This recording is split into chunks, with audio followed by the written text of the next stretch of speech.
Kia ora, I'm Marie. Welcome to my Ripples of Impact presentation.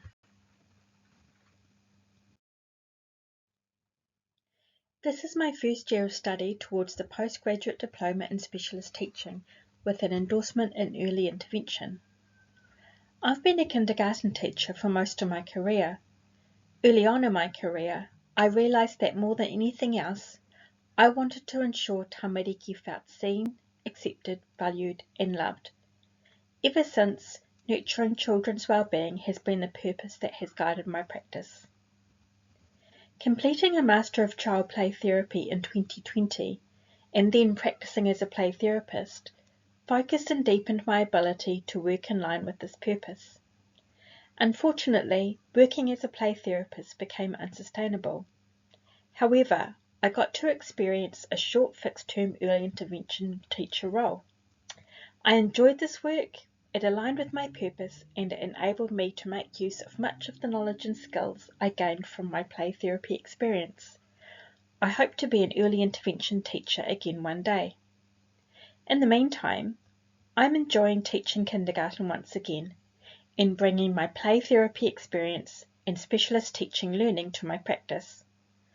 While I recently began a permanent teaching position at a kindergarten, this story comes from my time in a fixed-term teaching position at a different kindergarten earlier this year.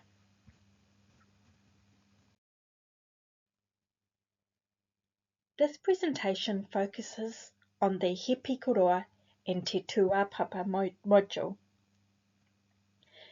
New learning was sparked for me early in this module on reading that He Pikorua in action enables learning support practitioners to work within a flexible, collaborative inquiry approach. I didn't know what an inquiry approach means in teaching.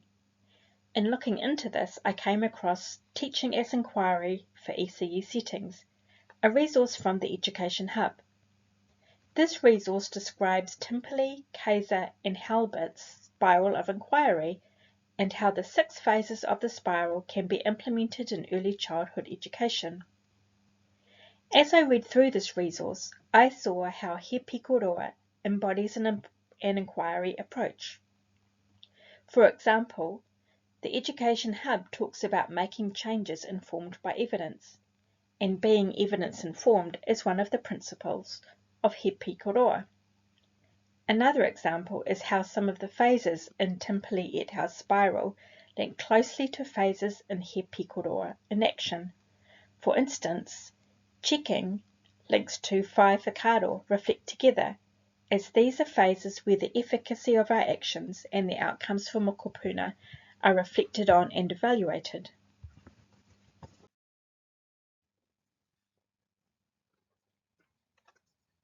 Making sense of Te Tuapapa took some co-construction and research, and so was another significant area of learning within this module for me. A statement that stood out to me from my research was, Te Tuapapa works as a whole. This means you won't jump to just tailored approaches without also planning and implementing useful universal and targeted approaches. This got me thinking about how I might consider each of the 3 layers in my work supporting mokopuna with learning support needs. I thought of examples around supporting children's skills and playing with others. A universal strategy is using mat time to read storybooks about playing with others and facilitating group discussion along the way. A targeted approach is inviting mokopuna who are early on in their development of interactive play skills to join you in structured small group play experiences, such as playing animal bingo. A tailored approach is looking out for times when the focus tamaiti looks like they may want to join others' play, bringing that child's attention to what the other mokopuna are doing, and encouraging them to join in by doing what they see the others doing.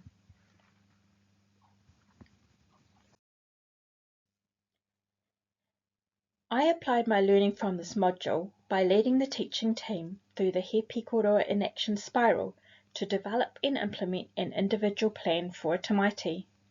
I wove in the He Pikorua practice principles along the way. I will call the focus tamaiti Eve and her mum Claire.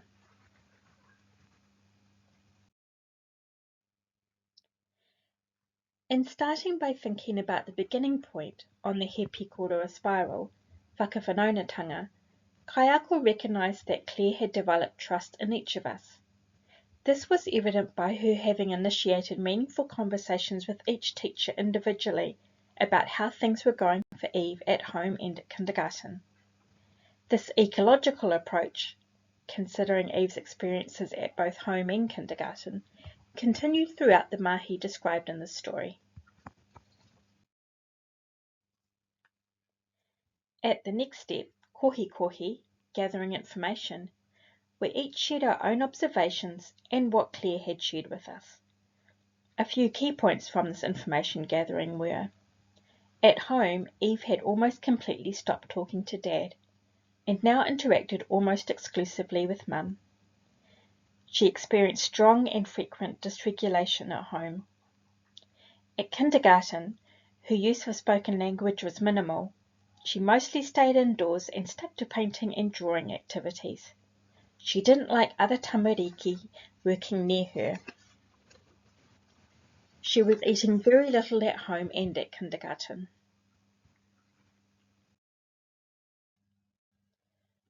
At the ata whakaaro sense-making stage, we recognised that Eve's struggles were around well-being. I suggested we brainstorm our hypotheses on why Eve was struggling and what functions her behaviours may have for her. Our main hypotheses were: Eve has experienced a lot of very significant changes within a few months. This level of change has overwhelmed her. Some of her behaviours may have been a way to keep her world small and to control that world. Eve likely let out her big emotions at home with Mum because this was when and where she felt safest. In planning collaboratively, Tātai, I led the team in deciding on 3 outcomes to focus on in supporting Eve. With each outcome, we articulated our rationale and stated specific teaching strategies.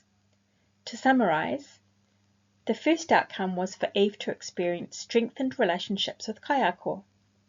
Attachment theory is the evidence our work around this outcome was informed by. The second outcome was for Eve's acceptance of other tamariki being near and playing alongside her to grow. Pattern stages of play is the evidence our work around this outcome was informed by. The final outcome was for Eve to eat more of the kai in her lunchbox of her own accord. The plan identified a key next step being to make a time for Kaiako and whānau to meet for whai whakaaro, reflecting together, in a few weeks' time. I shared the proposed plan with Claire and Eve's dad, inviting their thoughts and questions before their approval finalised the plan. The approach I took to developing this plan was whānau-centred, in that whānau voice was sought and valued through each step of the process. We then began whakamahi, taking action with integrity.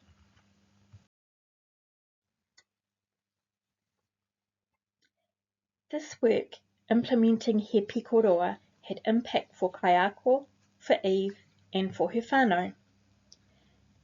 Impacts for Kaiako. Through our collaborative conversations, all Kaiako gained further insight into what was happening for Eve.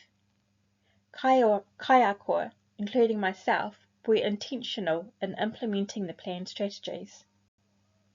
Kaiako were introduced to He Pikorua in action and gained experience in putting this framework into action. Impacts for Eve. Within a week of beginning to implement the plan at kindergarten, myself and other Kaiako observed significant shifts in Eve. These included: Eve started to engage in a broader range of play, including building with blocks, playing at the dollhouse, painting outside, and giving her teddy a bike ride around the playground. She started to accept other tamariki playing alongside her, to tolerate their attempts to connect with her, and to sometimes respond to their bids for connection. Eve started to talk more with both tamariki and Kaiako. There were days where she ate most of what was in her lunchbox, and Claire reported she was eating more at home too. These shifts indicated that Eve's well-being was strengthened by the mahi I had led. Impacts for whānau. Claire expressed gratitude for our work supporting Eve. She was glad to notice changes happening for Eve and to hear from Kaiako changes we'd noticed at kindergarten. Thank you for being an audience to the story. Ka kite.